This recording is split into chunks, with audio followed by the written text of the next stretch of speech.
On a aujourd'hui, hein, on considère que sur les 110 000 médecins libéraux, la moitié sont éligibles au dispositif. D'accord. Et alors, si on fait la distinction entre médecins généralistes et spécialistes, plus de médecins généralistes. Plus de médecins généralistes que de médecins spécialistes. Enfin voilà.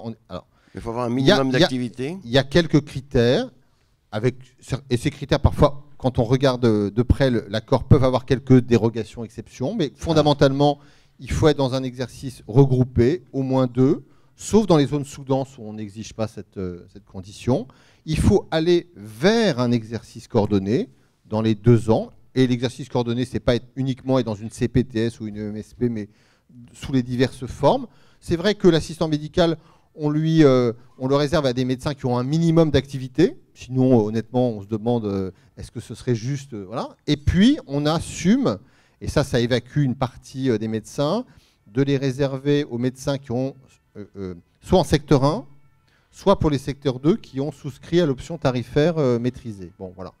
Rappelez-nous, Monsieur Revel, donc tous les syndicats, à l'exception de 1 ou 2, n'ont pas signé. On a 3 syndicats signataires que sont, je cite la CSMF puisque son président est présent ce matin, MG France et le SML. D'accord. Voilà. Vous n'êtes pas arrivé à rassembler l'ensemble des syndicats?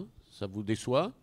Oui, non, je suis toujours déçu parce que moi j'essaie toujours de négocier en espérant faire signer tout le monde. Le bloc à la fin n'a pas signé, mais je pense que l'assistant médical est probablement un objet entre guillemets qui est un peu lointain de leur exercice professionnel. Voilà, et la FMF n'a pas signé. Alors 4000 en 2022. Non, 4000 ou plus peut-être. Ce n'est pas du tout. Il n'y a pas un but, il n'y a pas un nombre d'assistants médicaux à répartir. Hein. Et dans les 2 premières années, il n'y a pas de contrôle. L'argent est versé a priori. Oui, absolument. Donc il y a une facilitation importante. En gros, le contrat, c'est de dire à un médecin, on va vous financer un assistant médical. On a évalué le coût de l'assistant médical à 36 000 euros, toute charge. On commence à le financer à 100% la première année. On descend ensuite en 2 étapes à ce qui va être ensuite un financement pérenne à 21 000 euros pour un plein temps. L'assistant médical peut travailler selon les formules, soit pour 3 médecins, pour 2 médecins ou pour 1 médecin. 1 pour 3, 1 pour 2, 1 pour 1. Le médecin est libre de choisir son option. Selon l'option qu'il choisit, ses engagements en termes d'évolution de sa file active et de sa patientèle sont évidemment différents. Quand on est sur du 1 pour 3, on prend un certain engagement. Il est beaucoup plus important quand on est sur du 1 pour 1. C'est vraiment un levier, à votre avis, d'innovation organisationnelle, écoutez, de changement, franchement. Honnêtement, vous savez, l'assistant médical, ce n'est pas un truc qui est né dans le cerveau des bureaux de l'assurance maladie. Hein. Souvent, vous savez, les bonnes idées, on les attrape en discutant avec les acteurs et en observant. Et c'est beaucoup les médecins qui nous en ont parlé. Et moi, j'ai vu, y compris d'ailleurs dans des congrès ou des colloques il y a encore un an, et d'ailleurs l'idée est un peu née de ces échanges et de ces témoignages qui nous ont été présentés, des impacts absolument formidables, à la fois dans la capacité d'un médecin qui travaille avec un assistant médical à en effet suivre davantage de patients, ce qui est une réponse immédiate et extrêmement pragmatique et rapide à la question de l'accès aux soins, mais dans des conditions d'exercice qui, pour le médecin, ne sont pas du tout de la charge mentale ou du stress supplémentaire, c'est juste le contraire. On était avec la ministre vendredi dernier en Vendée. On a fait un échange avec 4-5 médecins qui se sont engagés dans ce dispositif parce que l'ARS avait financé de manière expérimentale quelque chose qui s'inspirait déjà de notre affaire.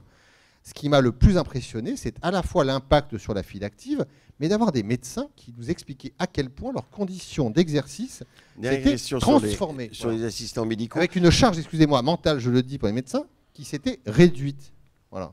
Et donc, je pense qu'on va avoir un vrai enjeu, vous parlez de l'exécution, parce que je vois bien qu'il y a des médecins qui s'interrogent en disant l'assistant médical, c'est du productivisme. Oui, le débat. Non seulement c'est compliqué, mais c'est du productivisme. L'assistant médical, c'est une amélioration de la qualité du travail pour le médecin. C'était peut-être la manière de présenter les choses, parce qu'à un moment, vous avez dit, ou la ministre, enfin je ne sais qui a dit, on va vous les donner, mais on va vous pousser à... non, mais il y a une contre... Attendez, on va plus prescrire. Pas plus prescrire, non, oui, mais en revanche... Je voulais voir si vous réagissiez. Voir si j'étais réveillé. Ouais. Voilà. Mais ça commence, ça y est, ça vient. Nous savons que vous êtes réveillé, c'est difficile. Je me suis dit que les syndicats devaient avoir des difficultés parfois pour négocier, hein, parce que pour poser les questions, c'est compliqué. Non, dernière question sur les assistants médicaux. Comment ça va coûter à terme, les 4 000? 000, ils ne sont pas formés au départ, donc il y aura une formation. Mais dès septembre, on pourra engager un assistant médical qui n'aura pas de formation particulière.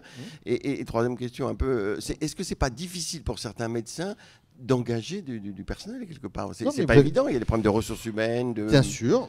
Comment vous voyez ça? Alors, on veut qu'il y ait une formation qui, à mon avis, se crée. Il appartiendra aux employeurs, dans un cadre conventionnel, partenaires sociaux, de définir ce que sera le cadre de cette qualification professionnelle. Il faut considérer que ça va prendre un peu de temps de la définir et de la mettre en place. Donc oui, nous avons considéré qu'il ne fallait pas bloquer. Et dans l'accord, le médecin qui engage un assistant médical s'engage à ce que d'ici 3 ans, il ait atteint cette qualification professionnelle. Bon, je pense que c'est pragmatique. Voilà. Deuxièmement, oui, c'est parfois un sujet pour des médecins de... Alors, recruter, je pense qu'on est dans un système où quand on veut recruter, on peut y arriver, mais de se dire, est-ce que je veux être l'employeur direct avec tous les risques et l'hésitation? Je sais qu'il y a aujourd'hui des structures ou des acteurs qui réfléchissent, et on le rend possible dans l'accord, qu'il y ait une intermédiation avec un groupement d'employeurs ou une structure qui emploie en lieu et place du médecin. Ah, ça c'est important. C'est que c'est une boîte d'intérim, c'est quoi? C'est intermédiation. Ce ne sera pas de l'intérim. Enfin, vous avez des structures professionnelles qui aujourd'hui se proposent de se substituer aux médecins, embaucher, mettre à disposition contre. Ces organismes existent et vont se créer par la CNAM. Pas du tout. Pour être très clair, certains acteurs... Philippe voudrait candidater. Certains acteurs, y compris des syndicats avec qui j'ai signé, portent ce genre de réflexion. Oui.